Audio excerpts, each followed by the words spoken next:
Hallo zusammen zu Alltag Deutsch Podcast. Heute ist Tag 115. Thema Achtsamkeit. Hallo zusammen. Schön, dass ihr wieder dabei seid. Also, wir lernen heute 15 wichtige Wörter, die ihr alle super im Alltag benutzen könnt. Genau. Das Thema Achtsamkeit ist ja gerade heute extrem wichtig, um Stress zu reduzieren und einfach ruhiger zu leben. Richtig. Und bevor wir anfangen, hier noch eine kurze Empfehlung für euch. Benutzt am besten die Shadowing-Technik. Das hilft total beim Lernen. Das bedeutet, ihr hört uns zu, macht kurz Pause und sprecht die neuen Wörter und Sätze dann laut nach. So lernt ihr die Aussprache am schnellsten. Ganz genau. Und noch ein kleiner Hinweis, bleibt bis zum Ende dieser Folge, denn dort hört ihr unsere Mini-Story. Ja, in der Geschichte benutzen wir dann nochmal alle 15 Wörter im Zusammenhang. Das ist quasi ein toller Test für euch. Also, lass uns direkt starten. Unser erstes Wort für heute ist ein Substantiv. Es heißt das Bewusstsein. Ein sehr schönes Wort. Ja, finde ich auch. Die einfache deutsche Erklärung dafür ist ein Zustand der klaren Erkenntnis. Man weiß also genau, was gerade passiert. Die englische Übersetzung für das Bewusstsein ist Consciousness. Also Consciousness. Ein guter Alltagssatz dazu wäre: Meditation schärft das Bewusstsein für den Körper. Oh ja, das ist ein super Beispiel. Es geht ja darum, dass man nicht einfach nur funktioniert, sondern wirklich merkt, dass man da ist. Richtig. Das führt uns auch direkt zum zweiten Wort. Das ist sehr ähnlich, aber ein bisschen spezieller: die Wahrnehmung. Die Wahrnehmung. Genau. Das bedeutet, dass man Dinge mit seinen Sinnen spürt. Also sehen, hören, riechen, fühlen. Auf Englisch sagt man dazu Perception. Perception. Ein Beispielsatz für den Alltag ist: Seine Wahrnehmung der Situation war völlig anders als meine. Ja, das kennt man ja aus Diskussionen. Jeder hat halt eine andere Wahrnehmung. Absolut. Und passend zu diesem Substantiv haben wir als drittes Wort direkt das Verb. Nämlich wahrnehmen. Wahrnehmen bedeutet, etwas bewusst zu bemerken. Die englische Übersetzung ist to perceive oder to notice. Genau. Und weil es ein Verb ist, brauchen wir natürlich die Perfektform für euch. Das Perfekt ist hat wahrgenommen. Hat wahrgenommen. Also zum Beispiel, ich habe die Veränderungen sofort wahrgenommen. Oder ein ganz einfaches Beispiel: Ich versuche meine Atmung bewusst wahrzunehmen. Richtig, das ist ja oft der erste Schritt bei der Achtsamkeit. Also, dass man überhaupt erstmal merkt, okay, was passiert hier gerade? Und wann passiert das? Das passiert immer in unserem vierten Wort: der Moment. Der Moment, das ist das Jetzt. Ein sehr kurzer Augenblick. Auf Englisch heißt das einfach Moment. Ein Beispiel aus dem Alltag wäre: Genieß diesen Moment. Oder auch, ich habe im Moment leider keine Zeit. Das sagen wir ja super oft. Ja, leider viel zu oft.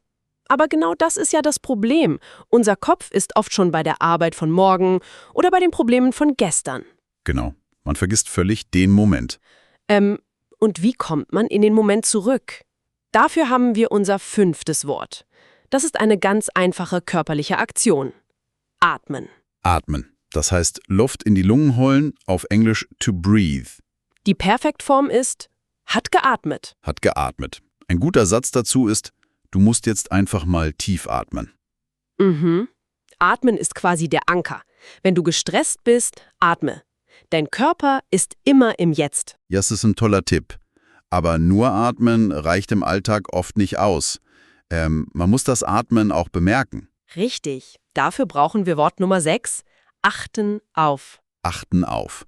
Das bedeutet, seine Aufmerksamkeit auf etwas richten. Auf Englisch to pay attention to. Und die Perfektform ist hat geachtet auf. Ein typischer Satz für unsere Zuhörer wäre, achte auf die Signale deines Körpers. Oder auch im Straßenverkehr: Er hat nicht auf das Auto geachtet. Man richtet also seinen Fokus wie eine Taschenlampe auf eine bestimmte Sache. Ganz genau. Und wenn man das gut kann, dann hat man eine bestimmte Eigenschaft. Das ist unser 7. Wort: aufmerksam. Aufmerksam ist ein Adjektiv. Es bedeutet mit voller Konzentration oder auch wachsam. Die englische Übersetzung ist attentive oder mindful. Ein gutes Beispiel ist: Die Schüler waren heute sehr aufmerksam. Oder eben im Thema Achtsamkeit, sei aufmerksam gegenüber deinen Mitmenschen. Ja, das finde ich einen ganz wichtigen Punkt. Achtsamkeit ist ja kein Ego-Trip. Man schaut nicht nur auf sich selbst. Richtig. Man ist auch aufmerksam, wenn der Partner oder die Kollegin etwas erzählt. Man hört wirklich zu. Absolut, das ist im Alltag extrem wertvoll. So, wir sind jetzt bei der Hälfte unserer Wörter angekommen. Wenn euch unser täglicher Deutsch-Podcast hilft, dann abonniert gern unseren Kanal und gebt uns einen Daumen nach oben. So verpasst ihr keine neue Folge. Genau, das hilft uns sehr. Also machen wir weiter mit Wort Nummer 8. Das ist ein sehr starkes Verb im Bereich Stressabbau. Zulassen. Zulassen. Die deutsche Erklärung ist, Gefühle nicht wegdrücken. Man soll sie akzeptieren. Die englische Übersetzung für zulassen ist to allow oder to permit. Die Perfektform lautet, hat zugelassen. Hat zugelassen. Ein Beispielsatz wäre, man muss auch mal negative Emotionen zulassen. Ja, ich glaube, das ist für viele, inklusive mir, oft das Schwerste. Total. Man denkt immer, man muss immer positiv sein.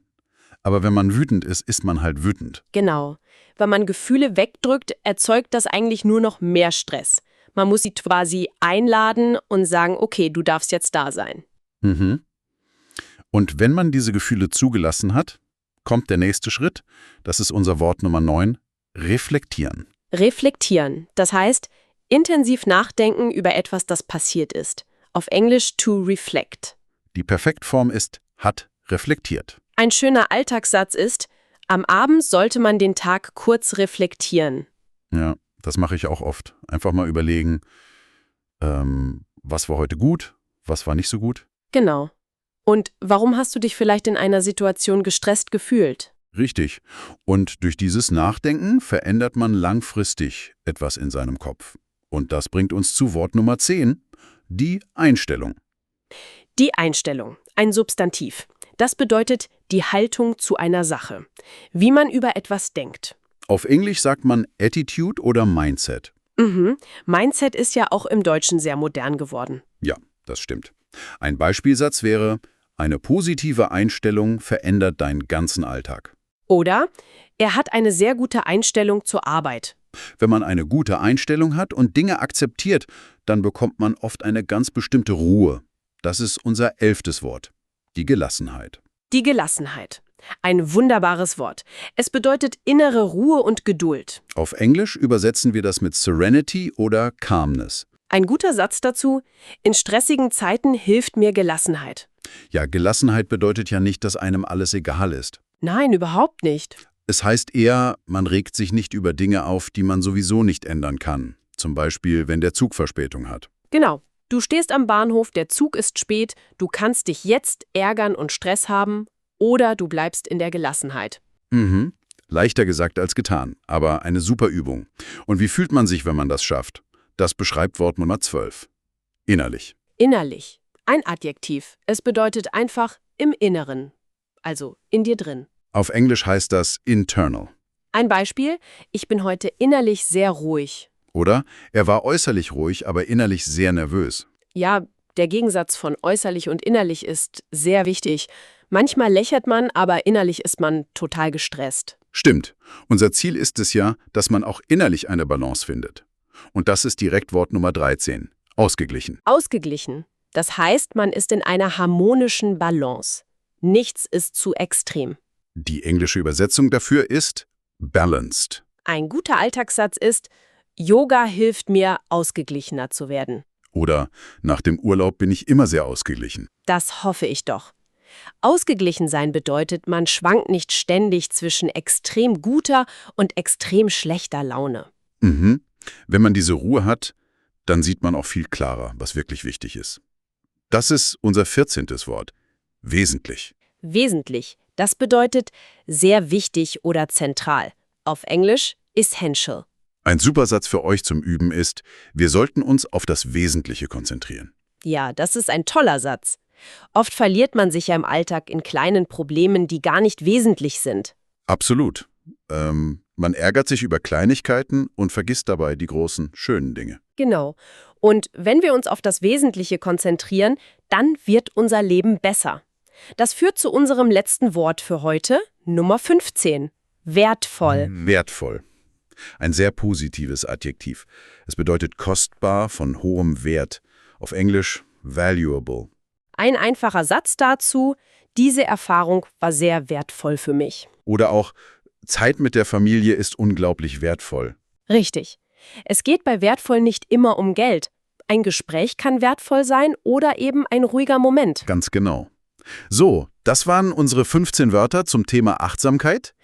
Wir hoffen, ihr habt gut zugehört und fleißig nachgesprochen. Jetzt kommt der spannende Teil. Wie versprochen haben wir jetzt unsere Mini-Story für euch. Bleibt also dran und hört gut zu. Wir haben alle 15 Wörter in diese kurze Geschichte eingebaut. Lehnt euch zurück. Hier ist unsere Mini-Story. Anna hatte in letzter Zeit viel Stress im Büro. Ihr Bewusstsein für ihren eigenen Körper war fast verschwunden.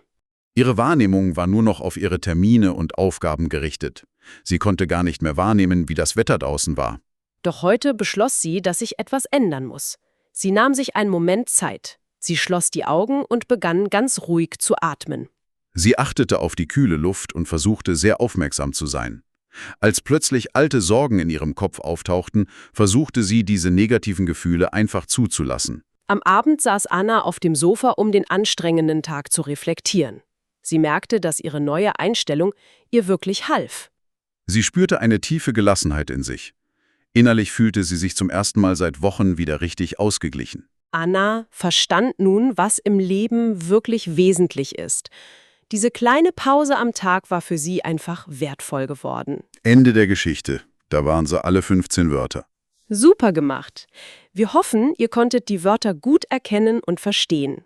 Jetzt seid ihr an der Reihe. Schreibt eure eigenen Sätze mit den neuen Wörtern in die Kommentare. Genau. Übung macht den Meister. Versucht die Wörter wirklich in eurem Alltag zu benutzen. Wenn euch der Podcast gefällt, abonniert den Kanal und gebt uns einen Daumen nach oben. Morgen sprechen wir über ein neues Thema. Zukunft der Arbeit. Das wird auch sehr spannend. Vielen Dank fürs Zuhören. Wir wünschen euch viel Erfolg beim Deutschlernen. Bis morgen bei Alltag Deutsch Podcast. Tschüss und einen schönen Tag noch. Tschüss.